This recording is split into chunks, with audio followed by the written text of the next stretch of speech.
প্রিয় দর্শক, সাজ্জাদ কাদিরের প্রীতি নিন, শুভেচ্ছা নিন। বাংলাদেশ পরিস্থিতি তো উত্তপ্ত। বাংলাদেশ পরিস্থিতি গত এক বছর যাবতই ঝঞ্ঝা বিক্ষুব্ধ। এরই মধ্যে পৃথিবী আসলে উত্তপ্ত হয়ে পড়ছে। ভারত, চীন, রাশিয়ার ঐক্য, এটি আমার কথা না, এটি মার্কিন প্রশাসনের কথা। মার্কিন প্রশাসনের একজন গুরুত্বপূর্ণ ব্যক্তি এরই মধ্যে অভিযোগ করেছেন যে ভারত রাশিয়া ইউক্রেন যে যুদ্ধ হচ্ছে, ইউক্রেন যুদ্ধে রাশিয়াকে অর্থায়ন করছে, এমন অভিযোগও করেছে। আমেরিকার তরফ থেকে ভারতের উপর বাড়তি শুল্ক আরোপ করা হয়েছে। আপনারা জানেন যে শুল্কটা আমাদের এই অঞ্চলের যে দেশগুলো আছে, পাকিস্তান, বাংলাদেশ, শ্রীলঙ্কা, ভারত, এর মধ্যে সবচেয়ে বেশি 25% ভারতের। সেই জায়গায় ভারত এবং মার্কিন যুক্তরাষ্ট্র সম্পর্ক কিছুটা টানাপোড়েন চলছে। এরই মধ্যে ভারতের বিরুদ্ধে অভিযোগ তুললেন হোয়াইট হাউসের ডেপুটি চিফ অফ স্টাফ বা ট্রাম্পের একজন উপদেষ্টা স্টিফেন মিলার। গতকাল তিনি একটি সংবাদ মাধ্যমে এমন অভিযোগ করেছেন। তিনি বলেছেন যে ইউক্রেনের বিরুদ্ধে যুদ্ধ চালিয়ে যেতে চীনের সঙ্গে হাত মিলিয়ে যুদ্ধবাজ পুতিনকে সাহায্য করছে ভারত। এই ঘটনা আশ্চর্যজনক হলেও সত্য। আসলেই কি তাই? হলেও এই ঘটনা আশ্চর্যজনক হলেও সত্য, এই কথাটা তিনি বলেছেন। সবাই হয়তো শুনে আশ্চর্য হবেন, এই জন্যই বলেছেন। ভারত, চীন, রাশিয়া এই অঞ্চলে ঐক্য হওয়াটা খুব বেশি দরকার, ক্ষমতার ভারসাম্যের জন্য হলেও দরকার। গতকাল রোববার এক সংবাদ মাধ্যমকে দেওয়া সাক্ষাৎকারে ভারত ও চীনের মধ্যে গোপন আততের অভিযোগ তুলেছেন মিলার। তিনি বলেন, ডোনাল্ড ট্রাম্পের তরফে স্পষ্ট ভাষায় জানানো হয়েছে রাশিয়া থেকে অস্ত্র এবং খনিজ তেল কেনা বন্ধ করতে হবে ভারতকে।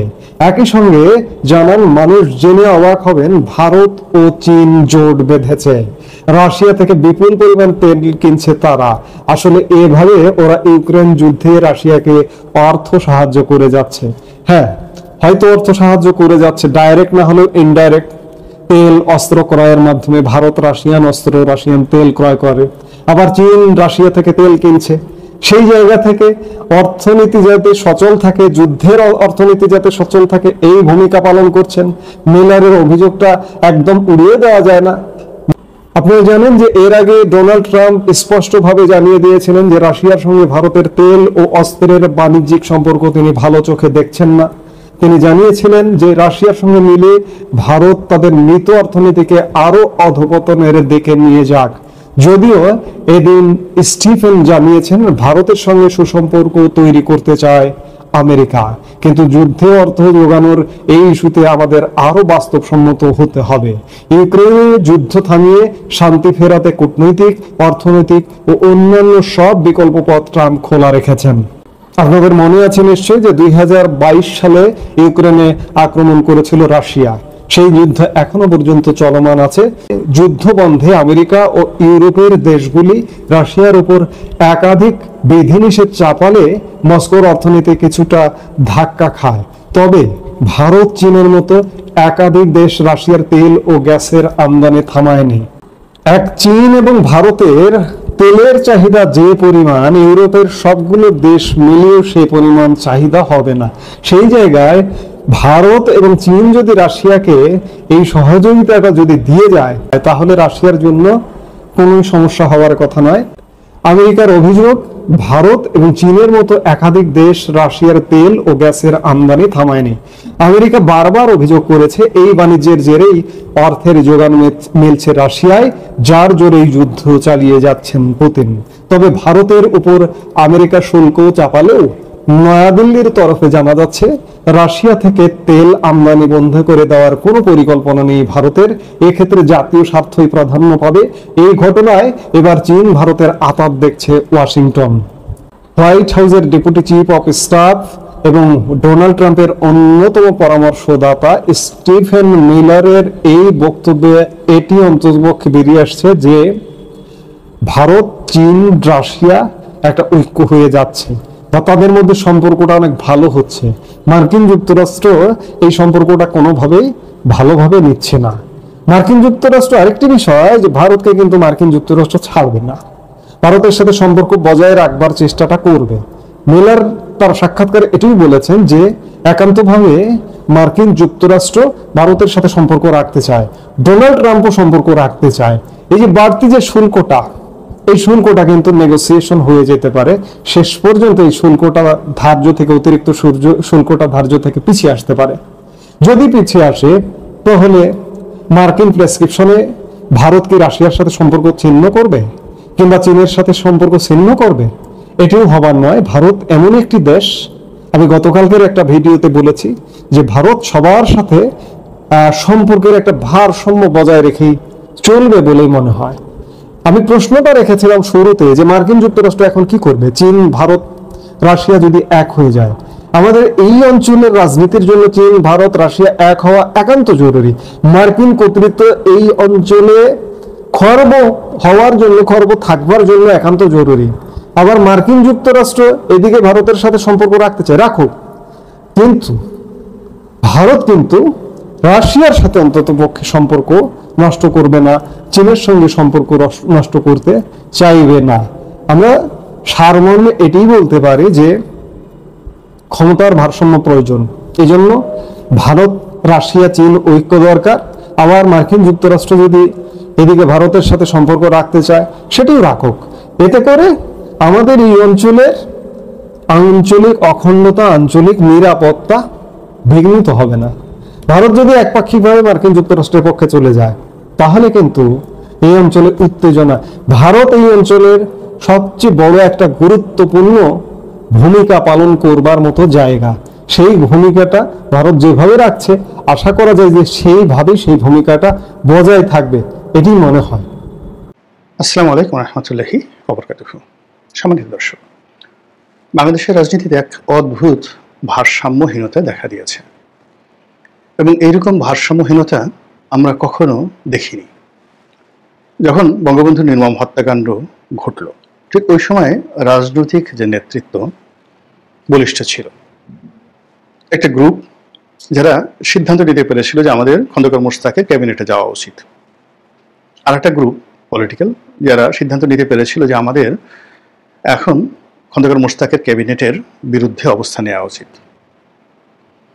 থার্ড আর একটা গ্রুপ, তারা খুব দ্রুত, সেটা মুসলিম লীগ, জামায়াত ইসলামী, তারা খুব দ্রুত নিজেদেরকে সংগঠিত করতে পেরেছিল এবং এর সঙ্গে আওয়ামী লীগের এক শ্রেণীর নেতা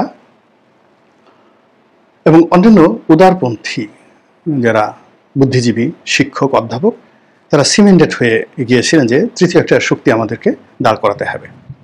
এবং সেই তৃতীয় শক্তি জিয়াউর রহমান সেই পাদপীঠে আসার আগেই ৭৫-এর 15ই আগস্ট, সেপ্টেম্বর, অক্টোবর মাসেই তারা কিন্তু নিজেদেরকে অর্গানাইজ করে ফেলেছিল।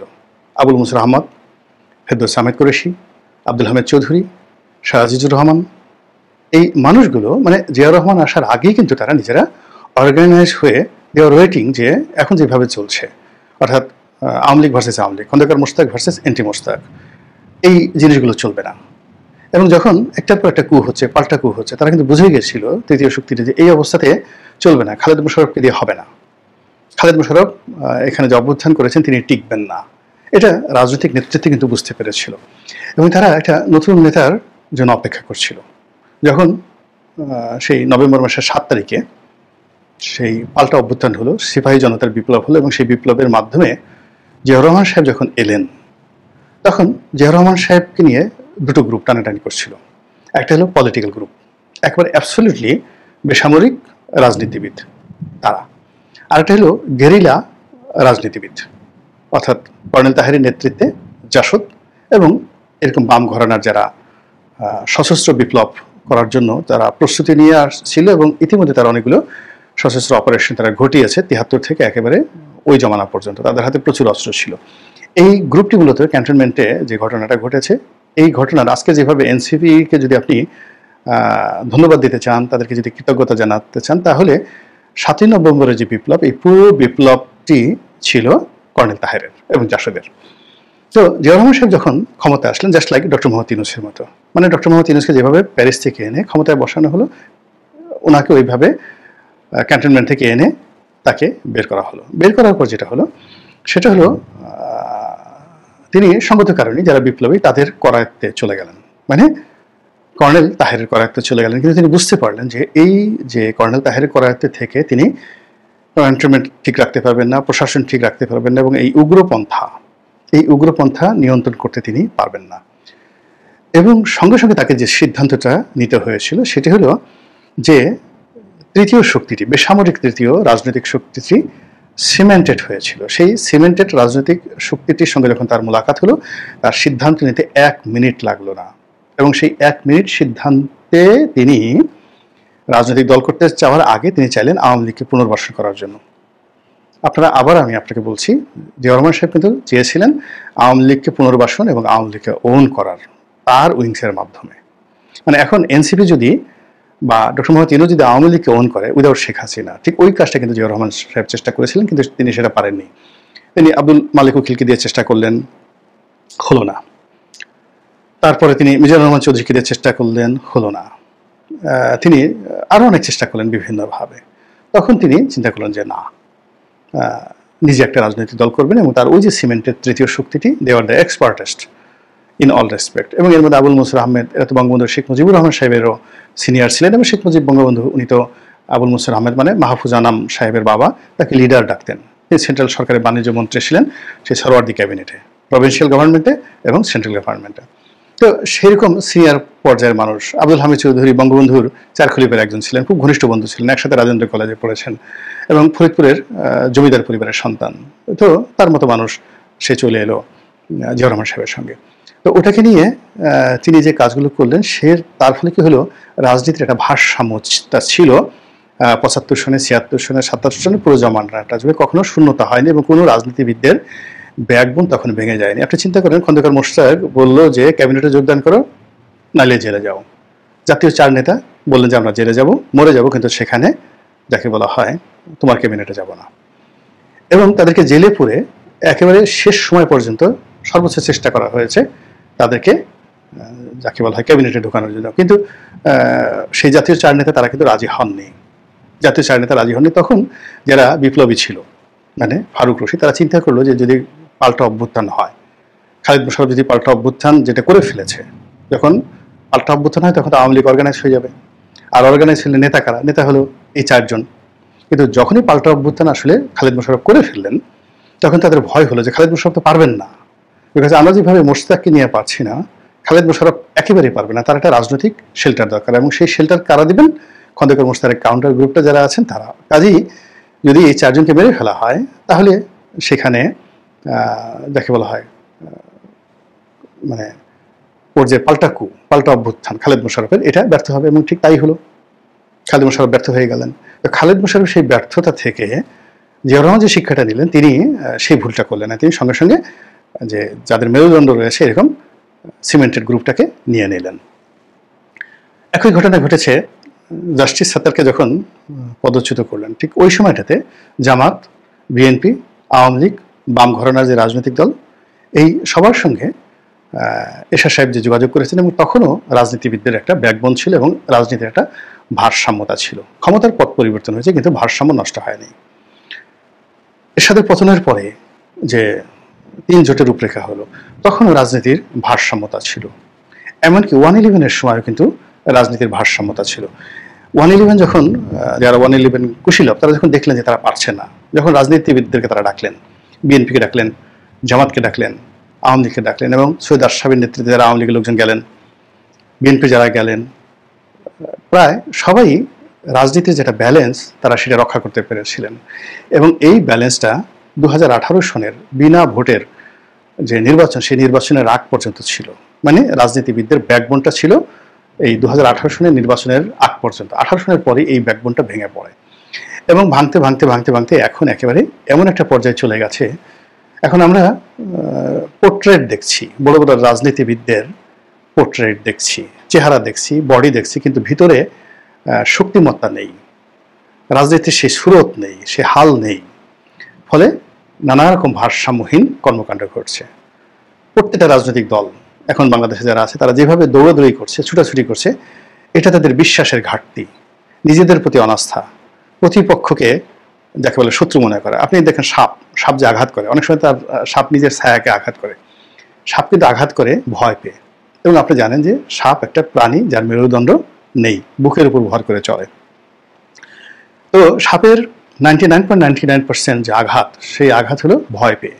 এখন রাজনৈতিক দলগুলো যেহেতু তাদের যে বিশ্বাস, আস্থা, এই জিনিসগুলো হারিয়ে ফেলেছে, তারা যে কাজ করতে পারে, তারা যে বিশাল কিছু করতে পারে, বিপ্লব ঘটাতে পারে, এই বিশ্বাসটা তাদের চলে গেছে।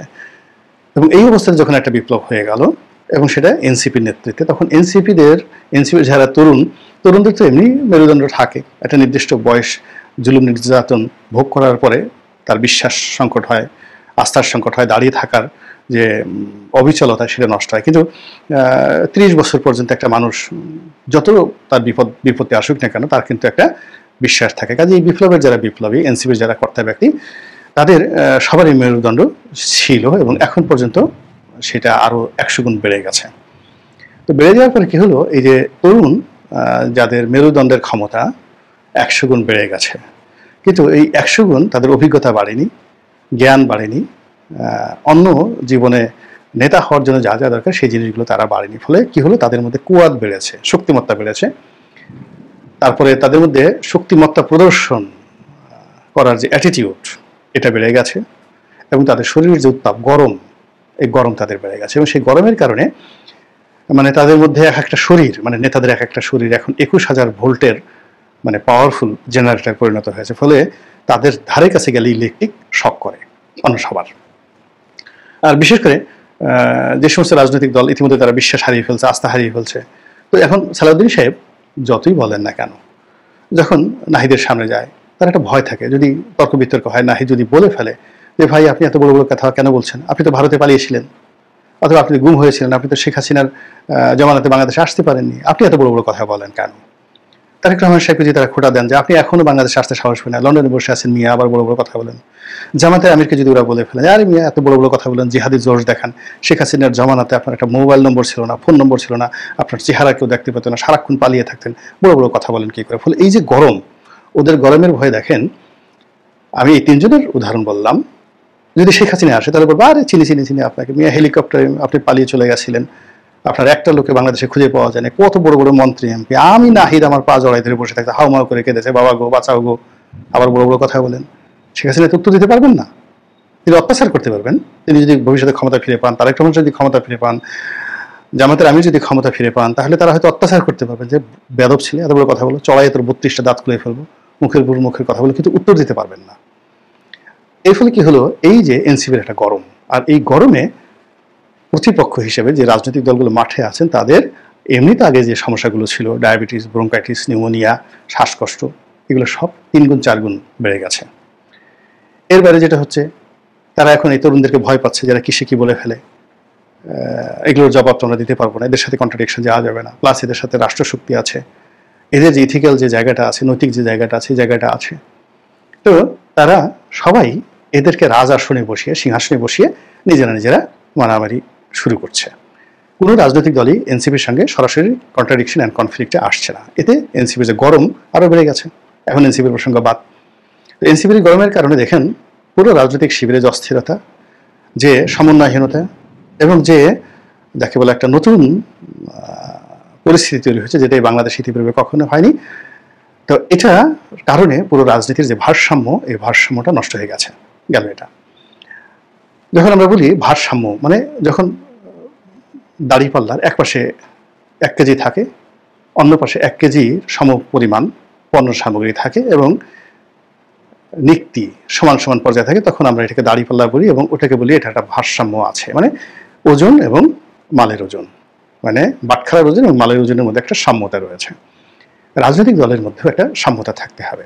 তো সেক্ষেত্রে ধরেন বাংলাদেশের 2টো জোট, বিএনপি জামাত জোট, আওয়ামী লীগ জাতীয় পার্টি জোট, এটা 91 থেকে মোটামুটি এই সুদীর্ঘ সময়, কত প্রায় 91 থেকে এ পর্যন্ত যদি ধরি প্রায় 40 বছর হয়ে গেল, নাকি 25 বছর, 2025 আর হলো ধরুন 35 বছর হয়ে গেল।